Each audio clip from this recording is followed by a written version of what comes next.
gente, então, esse vai ser o nosso terceiro podcast aqui feito pela Sameca e tudo mais. E a gente vai entrevistar o professor Oscar. Eu sou a Maria Cláudia, 024, da Mecânica. Eu sou o Pedro Junqueira, sou 023 da Mecânica. Pode se apresentar, por favor, professor. Oi, boa tarde, pessoal, ou boa noite, ou bom dia, não sei, né, quando é que isso vai para o ar, mas é um prazer, tá, participar dessa atividade da Sameca. Eu acho que ela tem tudo a ver, né.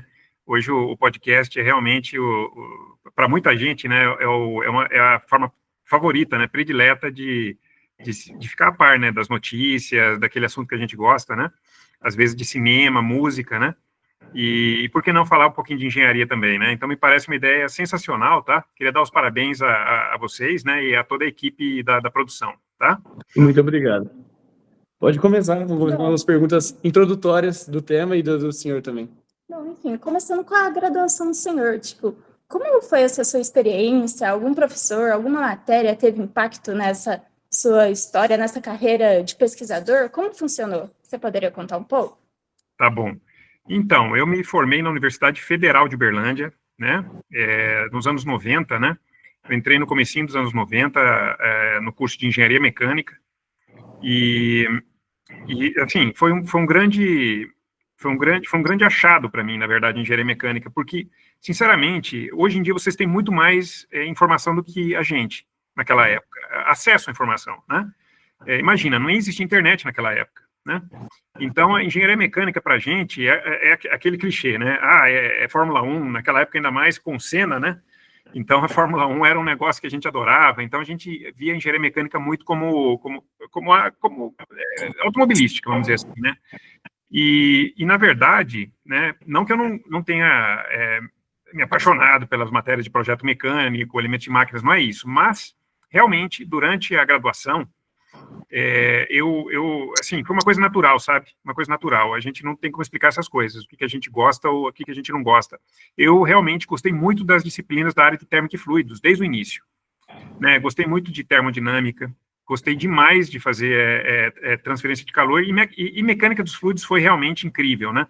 Eu gostei demais. Eu tive um professor espetacular, eu gostaria até de citar, né, o professor Aristeu da Silveira Neto, lá da Universidade Federal de Uberlândia, um grande especialista em mecânica dos fluidos e turbulência em fluidos aqui do Brasil, e a aula dele foi simplesmente a melhor aula que eu tive na graduação, e isso, eu literalmente me apaixonei. Aí eu fui atrás de iniciação científica, né, e na época ele tinha um laboratório e trabalhava com CFD, inclusive uma forma até muito avançada de dinâmica dos fluidos computacional para a época, né, que é a simulação de grandes escalas, né. Ele tinha vindo da França, onde ele fez doutorado, e eu tive essa oportunidade de conhecer um pouco mais a fundo a mecânica dos fluidos durante a graduação, por causa da iniciação. Então, assim, foi uma experiência, assim, fantástica a iniciação. Fiz 2 anos, a gente até ganhou um prêmio na época, em 95, acho que foi, e foi muito bom. Então, isso me direcionou, sabe, para pesquisa, de certo modo. Tanto é que, quando eu estava me formando, eu consegui estágio e fui convidado ganhei a vaga, né, para trabalhar como engenheiro na maior empresa da cidade. É uma das maiores empresas do mundo no ramo, inclusive. E trabalhei um tempinho lá, mas, cara, não teve jeito. Eu acabei fazendo um processo seletivo na Unicamp, para fazer mestrado, para ganhar uma fração do que eu, né, estaria ganhando ali na empresa, e o resto é história. Ixi, meu Deus. E, assim, a sua experiência, tipo, não foi apenas aqui no Brasil. A gente viu que o senhor fez um pós-doutorado na TU Delft, na Holanda. Como foi? Quais são as diferenças daqui? Boa pergunta, realmente, porque a gente tem muito principalmente quando a gente é jovem, a gente tem muito essa vontade de ter uma experiência de trabalho no exterior, né, e a gente vê a Europa, a gente vê os Estados Unidos muito como países muito avançados perto da gente em várias áreas, né, inclusive na área acadêmica, na área científica, né.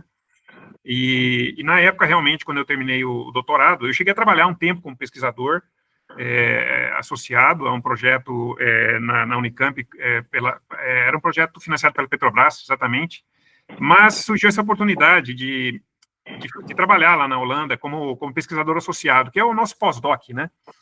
E foi uma grande experiência, realmente, de vida e de trabalho, né? A pesquisa, sabe qual que é a grande diferença que eu vejo? Pelo menos num país como a Holanda, que é um país onde a engenharia é muito importante. Lembre-se que é um país que está em grande medida abaixo, o seu território está abaixo do nível do mar, né? Então, eles sempre dependeram da engenharia até para manutenção do seu próprio território, entende? Literalmente, do ponto de vista da geografia determinística mesmo, que eu me refiro, né? E, então, assim, foi um grande prazer, e eu vou dizer qual a diferença, né, que eu vejo, a meu ver, né? Primeiro, eu acho que o ambiente é mais internacional, então, assim, a gente tem colegas do mundo inteiro, eu tive colegas da África do Sul, colegas da França, colegas da própria Holanda, né, que tinha bastante gente que era nativo, tinha gente da África, tinha gente dos Estados Unidos. Então, assim, esse ambiente mais internacional é um negócio muito legal, entendeu? Você faz amizade com gente do mundo inteiro. Mas do ponto de vista especialmente hoje, pelo menos na nossa área, do ponto de vista de capacidade de laboratórios, equipamentos, instrumentação, a gente não deixa nada a dever, não, sabe? A gente está muito bem. E o melhor, agora para terminar, eu acho que a nossa formação universitária é muito boa, tá? Todos os colegas brasileiros com quem eu me relacionei profissionalmente lá fora não deixavam a desejar de maneira nenhuma em formação, em vontade de trabalhar, em garra. Então, assim, a nossa formação universitária na área de engenharia é muito boa. Eu acredito que ela é muito boa. Já era naquela época e acredito que continua sendo. A gente até ia perguntar um pouco sobre o que o senhor achava da Escola de Engenharia de São Carlos, já que você já esteve em várias outras, como a da Unicamp, por exemplo, a Federal. Tipo, pelo jeito o senhor tem uma boa imagem nossa também. Gostou bastante. Ah, sim. Eu tive alguma experiência de trabalho no exterior, né? Como eu disse, eu fiz um sanduíche, acho que eu não falei isso, mas eu fiz um sanduíche, né, durante o meu doutorado na TU Delft, na Holanda, e depois, sim, eu trabalhei lá quase 2 anos como pós-doc. Depois eu tive uma pequena experiência de trabalho na Universidade de Nottingham, né, no interior da Inglaterra, né? E também, mais recentemente, né, na Universidade Tecnológica de Viena, a TU Wien, né? Isso é recente, inclusive. Eu fiquei de dezembro a março, agora, recentemente, trabalhando lá como pesquisador. E o que eu posso dizer para vocês, né, é que existe uma diferença, assim, tá? Existe uma diferença, assim. Como é que eu posso explicar? Eu vejo a universidade lá fora como mais, digamos assim, ela tem mais tradição do que a gente. Primeira coisa, ela tem mais tradição do que a gente. Eles têm mais anos de vida como universidade, entendeu? A sociedade reconhece um pouco mais o papel da universidade, né? Agora, por outro lado, a gente também tem que entender o seguinte: na Escola de Engenharia de São Carlos, que já tem 72 anos, também não é nenhuma criança, né? A gente também tem um campus muito bem organizado. Perfeito não é. Aliás, lá fora também não é perfeito, viu? A universidade lá fora também tem defeitinhos, também tem. A gente tem, talvez, de vez em quando, né? A gente tem problema com licitações, às vezes demora para um serviço ser feito naquela velocidade que a gente gostaria, né? Burocracia, isso tem para todo lado. Talvez lá fora eles sejam um pouquinho mais organizados nesse aspecto. Não que não existe burocracia lá fora, a burocracia tem em todo lugar, tá? Mas, assim, eu vejo as instalações laboratoriais da Escola de Engenharia de São Carlos excelentes, principalmente para quem quer fazer pesquisa, iniciação científica, apesar que temos ótimos laboratórios também de graduação. Mas os laboratórios de pesquisa são que realmente diferenciam a Escola de Engenharia de São Carlos em comparação com muitas universidades que tem por aí, que são muito boas também, né? Assim, o que eu vejo é isso, né? Quanto a instalações físicas, equipamentos, laboratórios e oportunidades para os alunos poderem desenvolver, digamos, uma atividade não tão teórica, essa oportunidade existe. E, finalmente, o que eu acho que a Escola de Engenharia de São Carlos tem de melhor para os alunos, em comparação com as outras ótimas universidades que nós temos do Brasil, que é a estrutura e a tradição para as atividades extracurriculares, né? Que é o Minibaja, que é o Fórmula, que é o Aerodesign, etc., né? O Tupan. Os alunos se engajam. Em poucas universidades eu vi tanto engajamento, igual vocês têm aqui, sabe? Isso é uma coisa que é muito boa, porque aí vocês têm a oportunidade de botar a mão na massa, como se diz, né? E colocar muito daquilo que a gente coloca no quadro, aquela teoria, em prática. Realmente ajuda a entender. E assim, o senhor falou que já trabalhou com empresas também, a Petrobras, o senhor citou, a Embraer também. Como funciona a pesquisa quando se trabalha com grandes empresas? Como vocês conduzem o projeto? Como funciona? Interessante essa pergunta. Está fazendo quase 20 anos, né, que eu trabalho já como coordenador de projetos, né, em cooperações, em convênios, na verdade, de pesquisa com a indústria, né, brasileira. Inclusive a indústria, como você citou, a grande indústria brasileira, né. Eu falo para os alunos, né, vocês já devem ter escutado isso em sala de aula, né, que eu digo que o Brasil tem 3 grandes indústrias, né, tem muitas outras também importantes, mas tem 3 grandes indústrias que são realmente nacionais, eu diria, né, que o cérebro está no Brasil, né, que sem dúvida nenhuma. Você citou, né, a Embraer, né, realmente, a indústria aeronáutica de ponta, né, a indústria de petróleo e gás, a indústria de energia, né, realmente também na parte offshore, é uma indústria extremamente sofisticada, respeitada mundialmente, né, e o agronegócio, né, eu gosto muito de citar um dizer do professor Banhato, do nosso aqui Instituto de Física de São Carlos, né, que nasceu de dentro da Escola de Engenharia de São Carlos, a gente não pode esquecer isso, né, que um grão de soja, né, brasileiro, ele tem uma quantidade incrível de tecnologia, entendeu? A soja nem sequer é um grão de clima quente, é grão de terra fria. Então, você veja toda a tecnologia que a Embrapa colocou, né, que os institutos de ciências agronômicas colocaram, toda a parte de fertilizantes, de tratamento de solo, toda essa adaptação genética, é tecnologia, entendeu? Tecnologia. Então, assim, é isso, é a indústria aeronáutica, petróleo e tecnologia. Eu tive a oportunidade de trabalhar principalmente com a indústria de petróleo e gás, tá? E tem sido uma experiência enriquecedora. A gente percebe, eu vou falar uma coisa para vocês que é importante. A gente na universidade, a gente estuda muito, a gente está sempre estudando, a gente que é professor, né? E a gente às vezes acha que sabe muito, mas nas indústrias, nas empresas, o pessoal que está pondo lá realmente a mão na massa, fazendo a coisa acontecer, eles têm um conhecimento que a gente não tem, entendeu? Eles têm um conhecimento prático que a gente não tem. Eles fazem a coisa acontecer, essa é a verdade, entendeu? E quando a gente interage com eles, né, através desses convênios, e quando a gente tem essa oportunidade, inclusive os nossos alunos também têm essa oportunidade, quando fazem mestrado, doutorado, né, ou pesquisadores, eles têm contato com isso. Eles têm contato com isso, né? A gente trabalha, eu vou te dar um exemplo, temos um projeto agora em andamento com a Petrobras, e nós temos o pessoal da Petrobras fazendo simulações numéricas, a gente fazendo experimento aqui, aí a gente se reúne para fazer comparações, aí eles aprendem com a gente aprende com eles, entendeu? E é coisa que está acontecendo ali no pré-sal, é coisa que está acontecendo que é real, que está, inclusive, é uma coisa importantíssima no Brasil. Vocês viram ano passado, né? Qual foi o maior produto de exportação do Brasil, né? É petróleo e gás, né? Superou a parte do agronegócio, a parte de grãos, né? Então é muito dinheiro, e isso ajuda a mudar o Brasil, entendeu? Porque esse dinheiro, ele entra como royalties, né? E isso vira escola, em última instância, vira um monte de coisas boas também. Gostaríamos que fosse assim sempre, né? Só coisas boas. Então, assim, em suma, é isso, né? Eu acho que é uma grande oportunidade de além de desenvolver a pesquisa básica, teórica, que é importantíssima e a gente também faz, de ter oportunidade também de desenvolver também tecnologias e ter experiências com o setor produtivo. É a espécie de extensão que a gente faz também para a sociedade, tá?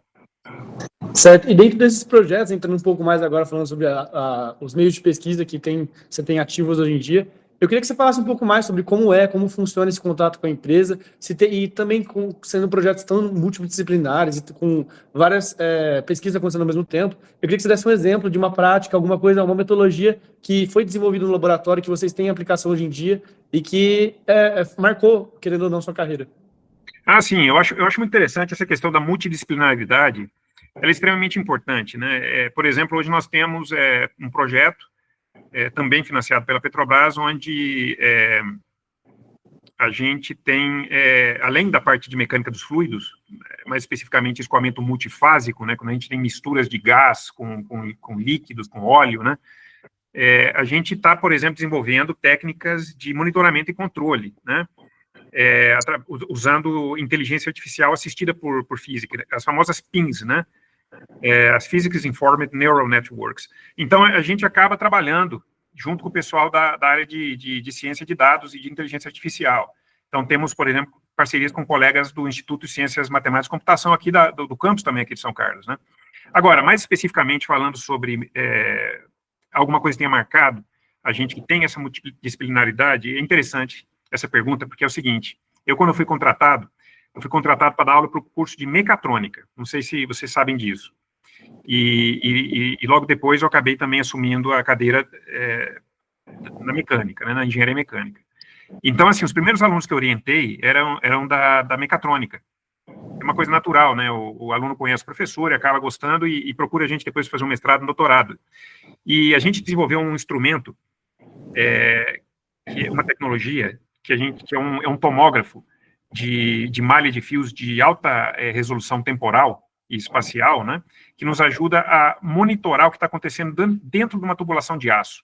Então, assim, foram vários anos de desenvolvimento e é um negócio muito legal porque você tem toda a parte de mecânica dos fluidos, você tem a parte de eletrônica, né, na parte de instrumentação, tratamento de sinais avançados. Eu lembro que na época a gente gastou um dinheirão para comprar todo o sistema de processamento desses dados, né, que a gente adquiria dados em gigahertz, né, uma quantidade incrível de dados, né.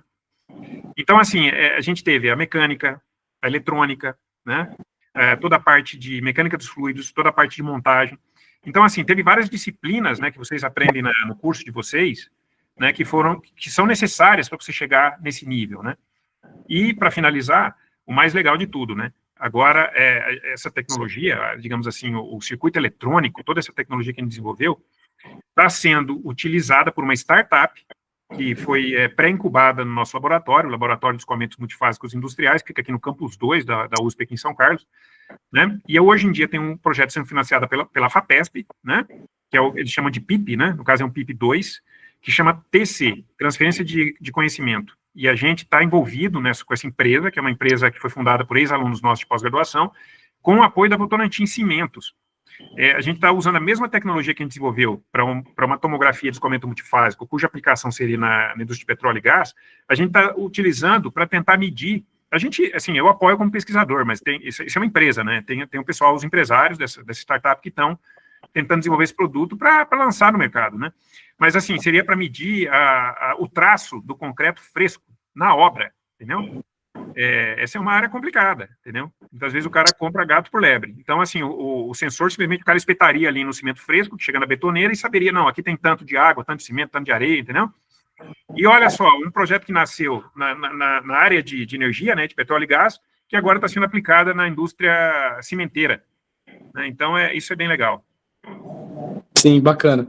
Eu vejo que tem muita interdisciplinaridade, né, dentro de todos os projetos. Esse mexer com inteligência artificial e tudo mais. Mas agora a gente ia falar um pouco também sobre o processo de captura de carbono, que a gente vê que o senhor é envolvido também, tem muitos projetos se envolvendo nisso, um conhecimento sobre isso. Eu queria que você falasse um pouco sobre como que é o cenário atual de captura de carbono, quais são os projetos que existem no Brasil e como que é essa visão que você como professor tem disso no Brasil hoje e para o futuro também. Esse é um tema realmente extremamente sensível, importante eu diria, um dos temas mais importantes, né, do século, né, porque está associado com transição energética, né. Na minha opinião, né, na minha modesta opinião, a transição energética é um dos desafios sociais, políticos, econômicos, né, dos mais relevantes do século, né, que realmente tem um poder disruptivo muito, muito grande, né? Pode mudar realmente a nossa indústria, a nossa sociedade, e isso tem que ser feito. Isso tem que ser feito porque o planeta demanda isso, entendeu? A gente está esgotando os recursos energéticos e naturais desse planeta, e a gente tem que dar alguma resposta, né? Eu gostaria antes de te falar sobre CCS, se for possível, eu gostaria de projetar aqui um slide. Será que eu poderia compartilhar aqui a minha tela? Claro, por vontade, por favor. Apenas para ilustrar o que eu quero dizer. Deixa eu ver se eu consigo aqui, uma janela, onde que está minha janelinha aqui com PowerPoint. Deixa eu ver se eu consigo aqui agora. Tá.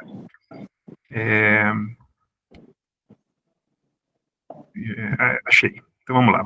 Vou partilhar com vocês aqui um slide aqui do PowerPoint. Certo. Vocês estão conseguindo ver aí a apresentação? Sim. Eu preciso colocar em modo apresentação, só um momento. Tranquilo. Tá. Então, esses aqui são dados, né, que a gente vê na mídia de vez em quando, são dados que a gente consegue, inclusive, nos relatórios das Nações Unidas, né, que eles lançam todos os anos, a respeito de qualidade de vida, né, em função da energia consumida, né.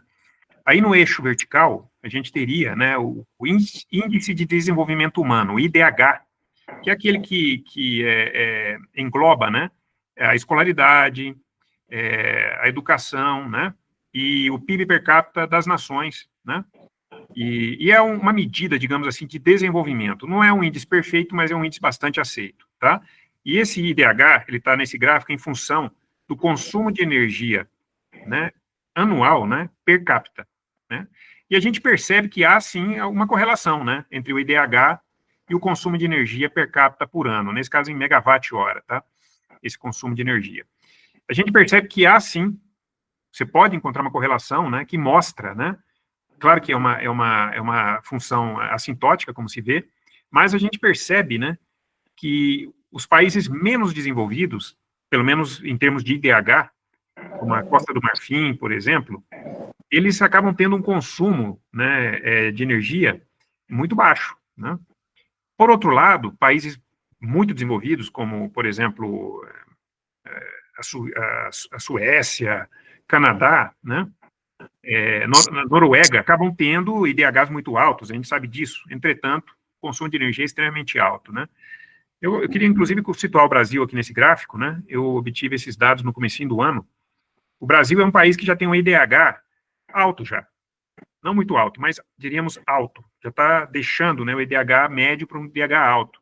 E tem um consumo de 2,5 megawatt-hora, né, per capita por ano. Eu não sei se contei para vocês que eu passei alguns meses desse ano trabalhando na Universidade Tecnológica de Viena, e eu acabei fazendo essa apresentação lá, inclusive é por isso que está em inglês, né? Mas é o seguinte, olha só onde que está a Áustria, né? A Áustria é um país com IDH altíssimo, né?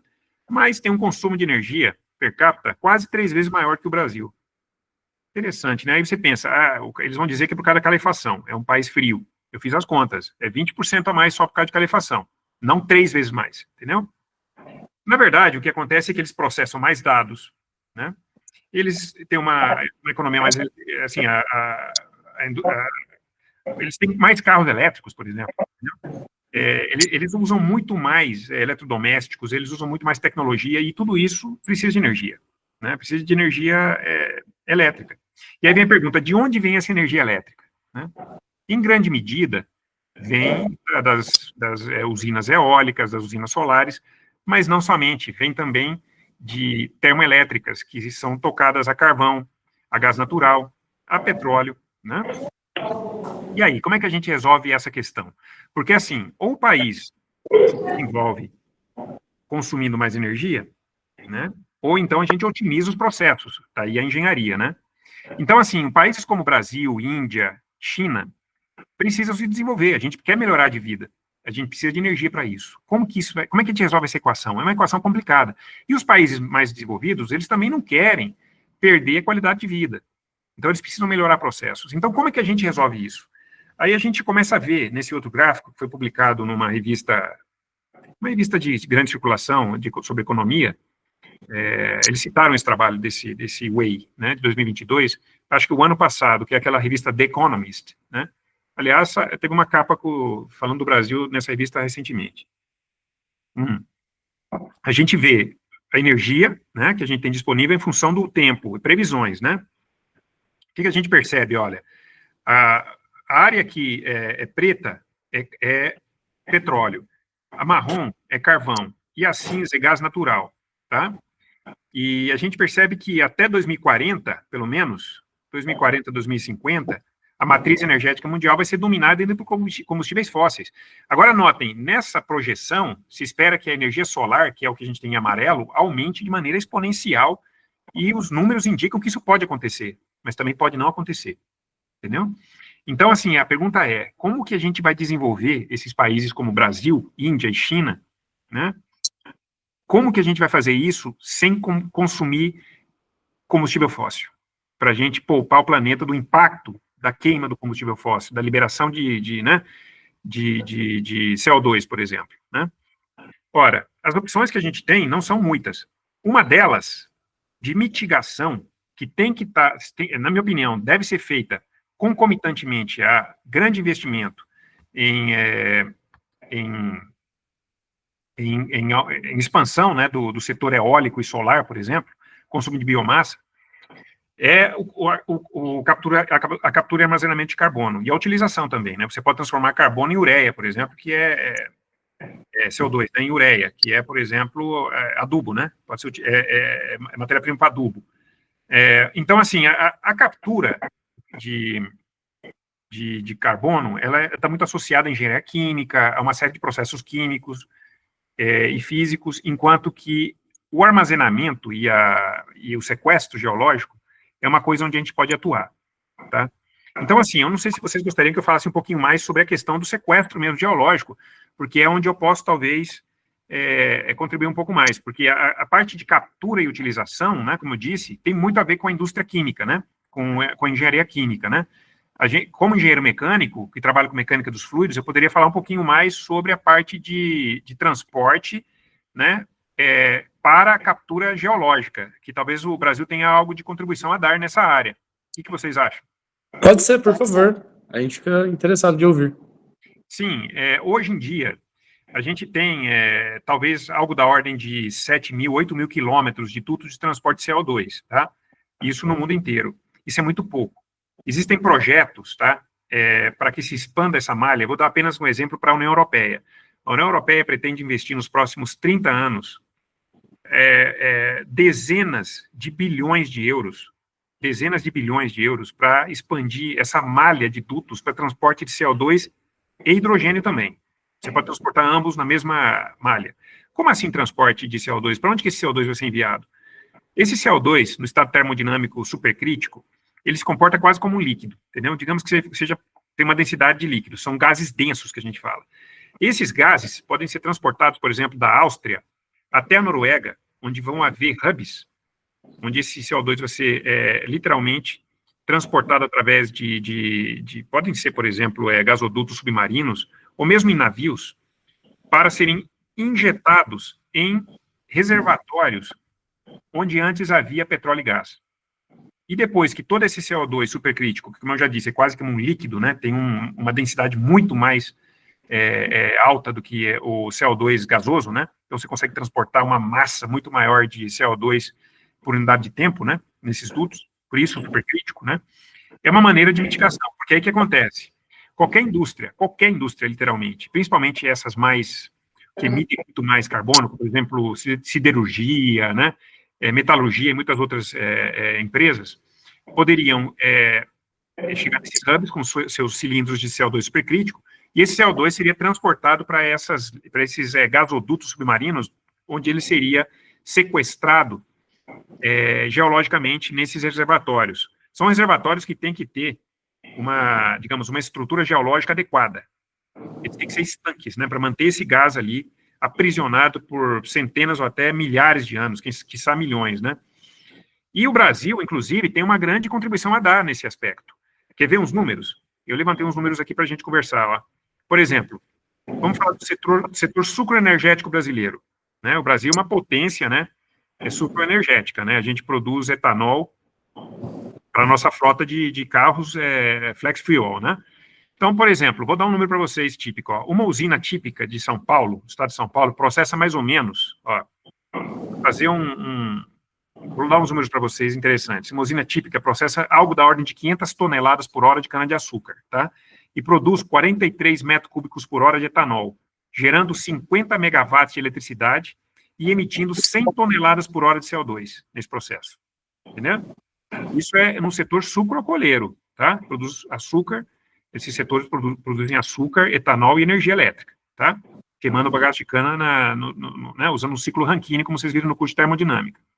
Agora vamos fazer a seguinte conta. Vamos admitir que a gente tenha 350 usinas, tá?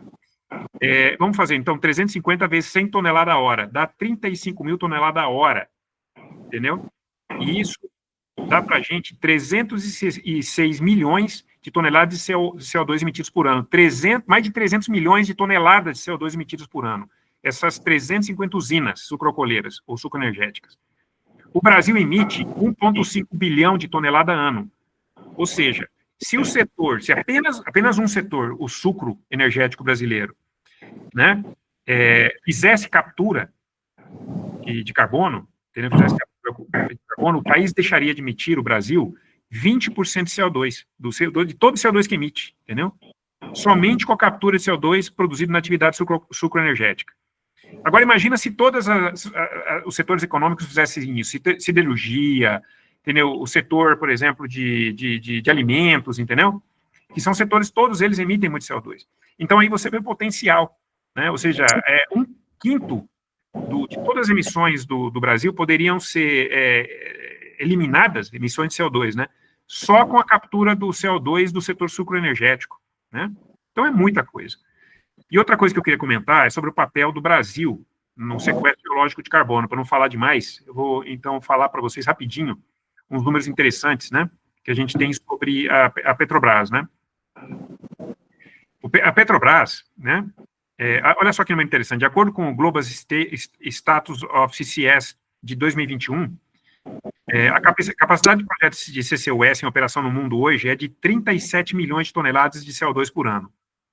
37 milhões de toneladas de CO2 por ano. São dados de 2021, tá? Isso pode ter mudado um pouco. No ano de 2020, a Petrobras reinjetou 7 milhões de toneladas.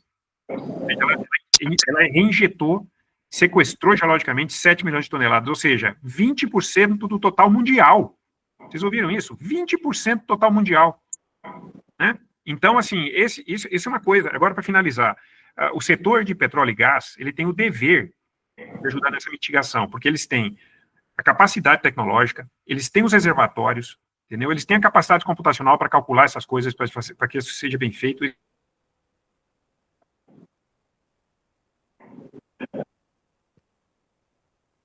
Eles têm o setor que avance, né? Porque a gente está precisando disso, né? Mas isso é outro assunto, né? Certo. Você falou muito sobre o próprio sequestro do carbono e o transporte desse carbono, como que as empresas podem fazer. Mas como que esse carbono ele é alocado? Como que ele é sequestrado? Onde que ele vai parar? O que acontece com ele? Como funciona isso? Tá. Falando então da minha área, né? A gente tem inclusive um projeto hoje, que é um JIP, né? Um Joint Industry Project, né? Onde tem 3 empresas envolvidas e a Universidade de São Paulo, onde a gente tem a Escola de Engenharia e a Escola Politécnica, né? E a coordenação nesse projeto está comigo, um projeto de 3 anos, né? É bastante significativo, onde uma das partes importantes desse projeto é justamente o estudo desse escoamento na descendente, né? Na descendente em direção aos reservatórios, né? Ou seja, isso está associado ao sequestro geológico de carbono. É uma área complicada, é uma área difícil, tem muita coisa para ser entendida ainda, entendeu? A gente, por exemplo, não tem certeza se vai valer a pena realmente injetar o CO2 supercrítico, porque o gasto energético para comprimir o CO2, ele tem o seu custo também, entendeu? Então, assim, talvez valha a pena fazer uma injeção do escoamento bifásico, do CO2, mudando de fase. Por exemplo, é uma coisa que, inclusive, pode acontecer. Por exemplo, para transporte, é quase certeza que vai acontecer. Para injeção, talvez não. Mas, assim, o escoamento bifásico é um problema, e as empresas precisam saber do custo, precisam fazer estimativas de qual o custo disso. Então, por exemplo, se uma empresa vai dimensionar um riser, sabe o que é riser? É um duto flexível que conecta as plataformas petrolíferas offshore, marítimas, ao fundo do mar. Em lâminas d'água que às vezes tem mais de 2 quilômetros só de vertical, de profundidade. Então, o riser, às vezes tem 3,5 km, 4 km de comprimento. Ele não desce assim, em catenária, às vezes ele desce fazendo uma corcova, assim, entendeu? Ele se chama lazy wave, esse riser, para você desacoplar dinamicamente o movimento da plataforma com o que acontece no fundo do mar. Dinamicamente, você desacopla usando esses flutuadores, sabe? Então, o que acontece? Esses risers de injeção, entendeu? Eles não sabem exatamente como projetá-los, porque tudo que tem de tecnologia, de conhecimento, é para cima, entendeu? Para produzir, entende? O petróleo a gente tira do chão e eleva, entendeu? Agora, o caminho contrário, a injeção, é uma coisa um pouco desconhecida. E outra coisa, o CO2 é um fluido também pouco conhecido. Ah, mas como assim? A gente vai no livro de termodinâmica e tem dados termodinâmicos sobre CO2. CO2 puro. Aí você tem um diagrama de fases bonitinho, ponto crítico, as linhas, né, de vapor superaquecido, líquido. Né? Não, isso aí é só CO2 puro. Acontece que o CO2, na vida real, ele tem impurezas. Esse que vai ser injetado. E todas as linhas não têm impurezas. Aí o diagrama de fase termodinâmica muda completamente. Então você não consegue saber onde está o ponto crítico disso. Então provavelmente vai cair na região saturada, aí a coisa vai mudar de fase, aí vai ser escoamento bifásico, entendeu? Então o que a gente está fazendo? A gente está estudando o escoamento bifásico de um fluido, que é um fluido modelo, que simula o CO2 supercrítico, só que na descendente, para baixo, em todos os ângulos que você possa imaginar. Porque o riser, principalmente esse lazy wave, ele tem quase vertical, depois ele tem quase horizontal, horizontal, ascendente de novo, descendente outra vez, entendeu? E vai até lá embaixo no fundo do mar. E aí, como que isso como é que faz para eles projetarem isso? Eles precisam de códigos computacionais, entendeu? De simulação, para conseguir calcular, por exemplo, a perda de carga, entendeu? Friccional. Olha, o que eu posso passar para vocês é o seguinte, o conhecimento científico hoje está limitado nessa área. Os modelos que a gente tem falham miseravelmente na hora que eles vão calcular a perda de carga de escoamento com gases densos na descendente bifásico, miseravelmente. Então, qual que é a nossa missão nesse projeto? É levantar dados experimentais em condições hidrodinâmicas semelhantes às condições do pré-sal, onde o CO2 está sendo injetado, entendeu? Só que no escoamento bifásico, considerando a pior situação possível, porque eles podem viver essa situação, eles têm que estar preparados, entendeu?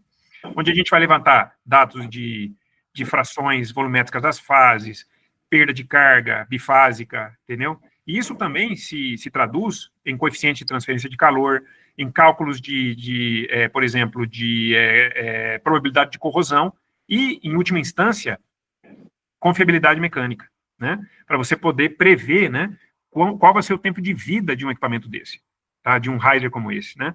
Então, a gente atua nesse sentido, porque é o seguinte, se você quer sequestrar carbono lá no reservatório, primeiro você tem que garantir que você vai conseguir fazer ele chegar até lá, né?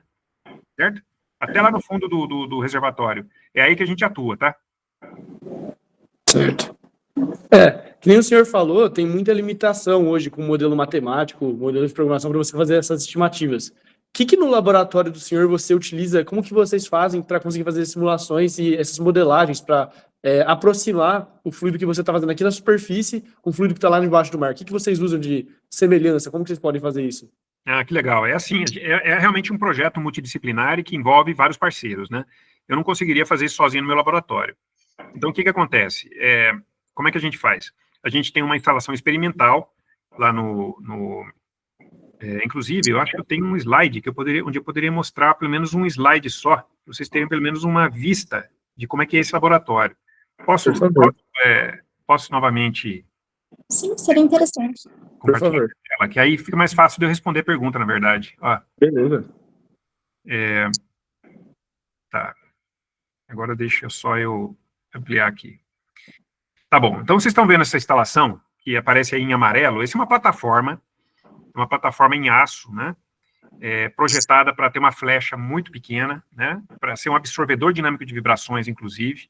Aliás, pessoal, esse projeto foi o TCC de um veterano de vocês, tá?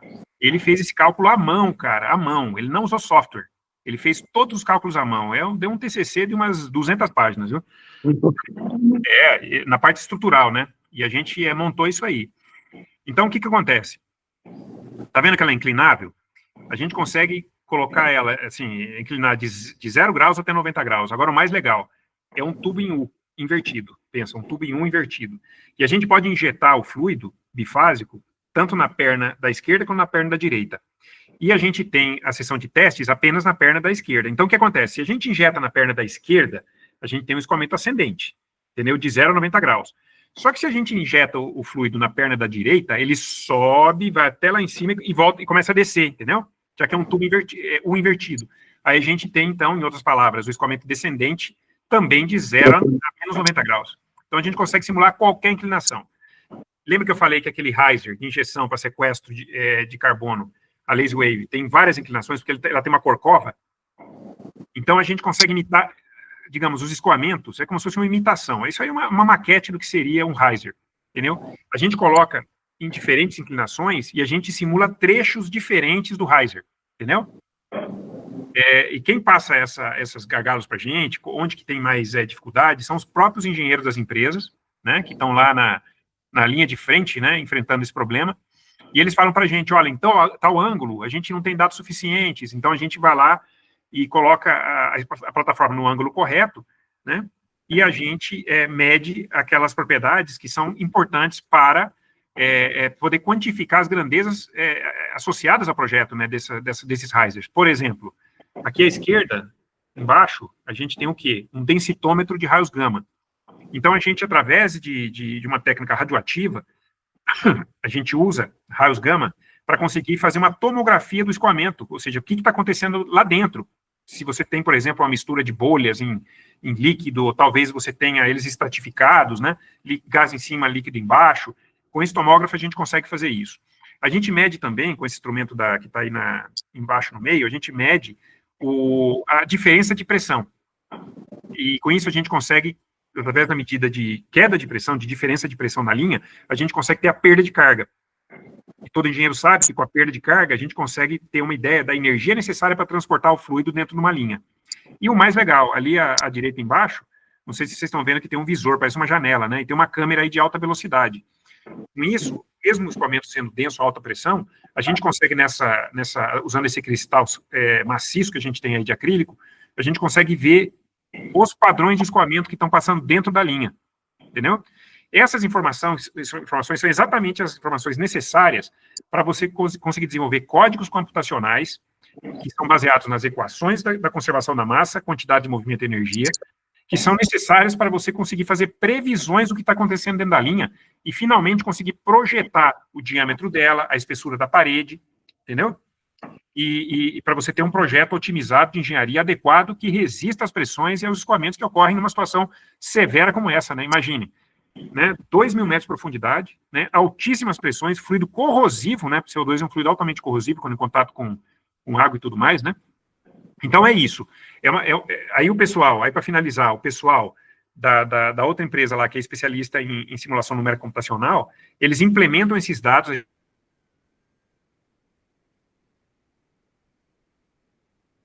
A técnica, que são especialistas em dinâmica estrutural de risers, eles verificam, quando a gente passa para eles todos esses modos de vibração, tudo que acontece, se o riser ele vai, digamos, suportar todos esses movimentos de vibração, flambagem, deformações axiais, deformações angulares e tudo mais.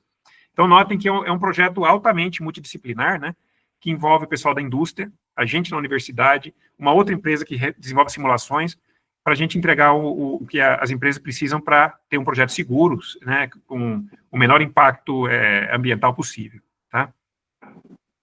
Pô, muito bacana ver toda a estrutura, as pesquisas que ocorrem no Brasil tão perto da gente, e é legal, muito legal poder divulgar isso. Você tem mais alguma pergunta, Maria Cláudia? Não, eu estou ok agora. Então, eu queria, para a gente ir finalizando, que você deixasse uma mensagem para o pessoal que vai assistir, como que a engenharia é importante, o que você pensa que vai ser o futuro da engenharia, como que o Brasil é importante ter novos engenheiros. Eu queria que você falasse um pouco sobre o que você acha que é o futuro da engenharia e fizesse uma propaganda também da mecânica dos fluidos, que essa é a sua área, para o pessoal que se interessar, poder também ir atrás de se especializar nessa área. Agradeço pela oportunidade, viu? Então, a questão da engenharia primeiro, né? Eu vejo da seguinte forma, né? Desde que eu me formei, desde que eu convivo com a engenharia, eu percebo que no Brasil, pelo menos, que a gente pode dizer, que a gente sempre vive altos e baixos, né? Isso aí é normal. As carreiras normalmente são assim, tá? E isso é normal. Não tem nada para mim, isso não é novo, tá? Eu vi isso acontecer nos anos 90 também. Depois a engenharia ela teve um pico nos anos 2010, né? Mas acontece o seguinte, a engenharia ela é uma disciplina extremamente importante para qualquer nação se desenvolver, tá?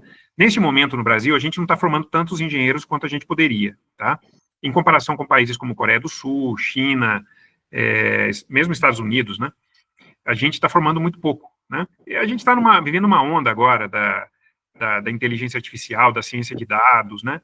E o mercado financeiro também, ele tem recrutado muitos dos nossos profissionais, né? Não que isso seja ruim, assim, em princípio. Eu acho que um bom profissional, ele pode atuar em várias áreas, ele pode se tornar um empresário, né? Ele pode sim ir para o mercado financeiro, porque o engenheiro ele é um resolvedor de problemas, né?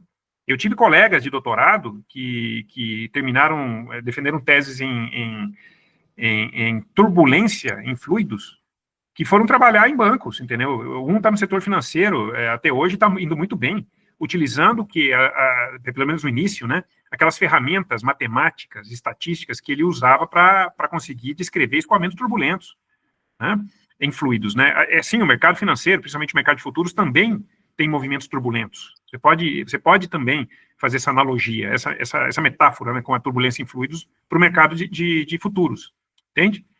E essa é uma possibilidade. Eu acho que a engenharia, logo, essa tendência vai se reverter no Brasil e no mundo, né?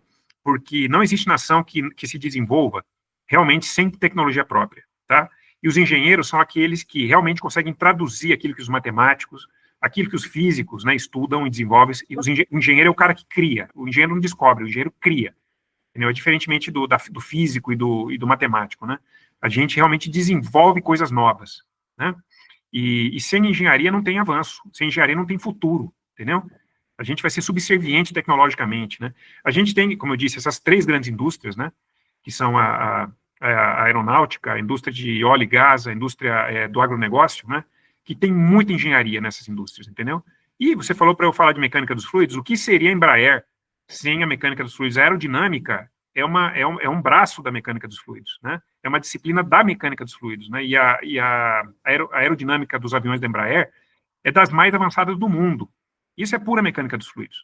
E o que se diria, então, da indústria de óleo e gás, né? Onde o escoamento é multifásico, né? Olha os desafios, né? Você pode ter pistões de líquido e de gás que podem causar acidentes, já causaram. Tem aquela explosão no Golfo do México terrível que aconteceu lá em Macondo, né? Da Deepwater Horizon. Foi um escoamento pistonado severo. É pura mecânica dos fluidos, né? Hoje isso não acontece mais, porque isso já é melhor conhecido, já se sabe a forma de mitigar isso, entendeu? Então, assim, a mecânica dos fluidos está em tudo, né? A mecânica dos fluidos está em tudo. Então, sem dúvida nenhuma, uma disciplina apaixonante, e eu deixo isso para vocês como lembrete, né? Inclusive, uma das 17 equações mais importantes da história da humanidade, tem um livro sobre isso, começa com o Teorema de Pitágoras e vai subindo a 17ª equação de Navier-Stokes, né, que é a equação fundamental da mecânica dos fluidos, que ainda não tem solução analítica geral, né, mas é um dos Millennium Problems. Se alguém resolver, vai ganhar $1 milhão, está lá em Cambridge esperando, né, o gênio que vai conseguir resolver essa equação. E, acredite se quiser, eu li no mês passado que tem 2 grupos de pesquisadores no mundo que estão utilizando inteligência artificial para tentar resolver a equação de Navier-Stokes. Entendeu? Eles estão tentando resolver as equações diferenciais, entendeu? Usando inteligência artificial. Eles dizem que vão resolver em 3 anos. Será? Isso aí é o que... Vamos ver. Vamos ver, daqui a pouco sai, né? O pessoal resolveu um Millennium Problem, vai. Então, mas muito obrigado, então, pela atenção, professor. A gente vai encerrando por aqui. Foi muito prazeroso você poder compartilhar essa informação com a gente, seu conhecimento. Foi muito legal. E a gente fica muito agradecido de você ter dedicado esse tempo para a Sameca, para o Samecast. Foi muito bacana de ter você aqui com a gente. Muito obrigada. Assim, engenheiros mecânicos futuros conseguem saber mais sobre outras oportunidades, sabe? Que nem o senhor falou, não apenas o convencional, o senso comum, que a gente acha que, engenheiro mecânico só vai fazer isso. Consegue abrir mais as portas para a gente. Obrigado, gente. Eu que agradeço pela oportunidade, viu? Parabéns aí pela iniciativa. Muito obrigado, viu?